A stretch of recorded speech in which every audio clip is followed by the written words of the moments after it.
और उसके बाद अब मिलना हुआ कभी तो भी ये पुलिस अधिकारी और मैं कवि।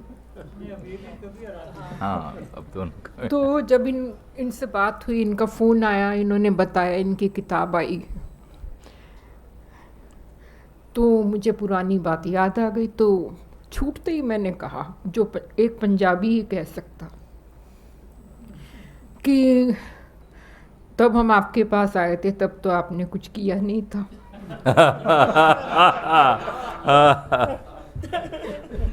तो पंजाबियों को तो होता है कि भी कोई डंडा सोटा खड़काएंगे, तो इन्होंने कुछ खड़काया नहीं था। तो इन्होंने सोचा भी नहीं होगा कि इनकी बात के जवाब में इनको ये सुनने को मिलेगा। लेकिन मैंने कहा कि ठीक है, मैं किताब पढ़ना चाहती हूँ, और किताब पढ़कर अगर मुझे लगा कि मेरे पास कहने को कुछ होगा तो मैं ज़रूर हाजिर होंगी। क्योंकि मैं पुलिस ऑफिसर के पास गई थी और तेजिंदर जी एक कवि से बात कर रहे थे, तो हम लोगों को अपना अपना फ़र्ज़ तो निभाना था। बहुत अच्छा, वाह। तो जिस चीज़, मुझे सारी ही किताब बहुत मार्मिक लगी, बहुत मार्मिक। इसका मतलब ये नहीं कि मैं कहूँ कि उसमें इम्परफेक्शंस नहीं है। जो कविता को लेकर मेरी समझ है, जो मैं कविता जिस तरह से समझती हूँ कि इसमें कौन सी चीज़ें कहाँ पर जाकर अनकहे में छोड़ देनी चाहिए। लेकिन ये हर कवि का अपना स्वभाव है कि वो अपनी बात को किस तरह से, कितनी दूरी तक शब्द में कहना चाहता है, कितनी दूरी के बाद जाकर वो चुप रहना चाहता है। पर मैं अपना प्रतिक्रिया बता रही हूँ कि बहुत लंबे अरसे बाद मुझे एक कविता की किताब ने इतना द्रवित किया, और मैंने सोचा कि मैं एक पुलिस अधिकारी की कविताएं क्यों पढ़ रही हूँ।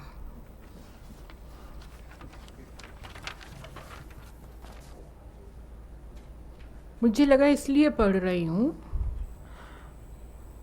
कि इन कविताओं ने मेरे भीतर मानवीयता का, संवेदना का विस्तार किया है।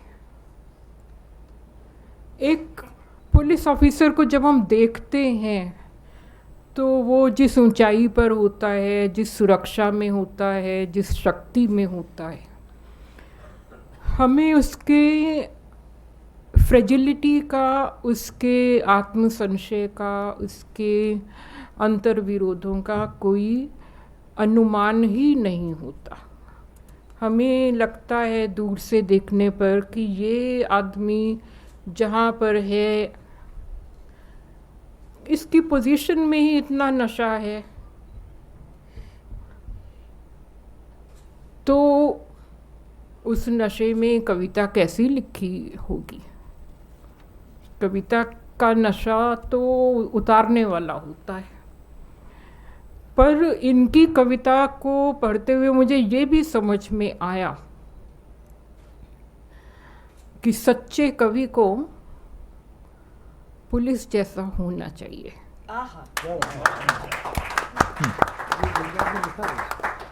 उसको अपना झूठ उगलवाना आना चाहिए। अपना झूठ, उसके लिए उसको अपने को घेरना आना चाहिए, और 3rd डिग्री करना पड़े तो 3rd डिग्री करना भी आना।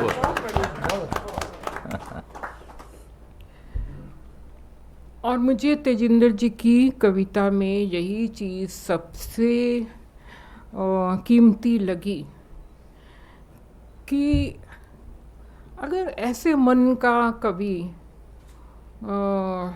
कविता लिखता है तो जो उसका प्रोफेशन है वो उसको हर दिन 2 फांक करता है, क्रूर बनाता है। उसकी सफलता में उसका एकदम ठंडा कठोर होना लाजमी है, नहीं तो ऑर्डर नहीं रह सकता। तो प्रोफेशन आपको एक स्प्लिट पर्सनैलिटी बनाता है। आपका जो कोमल अंश है वो आप उसको कहीं घर में छोड़कर आते हैं, अपने नींद के बिस्तर पर छोड़। और इनकी 1-2 कविताएं, बल्कि मैं सोचती हूँ एक छोटी सी कविता, तो हालांकि सब लोगों ने मेरी पसंद की कविताएं पढ़ दी तो कुछ बचा ही नहीं मेरे लिए, पर ये एक है।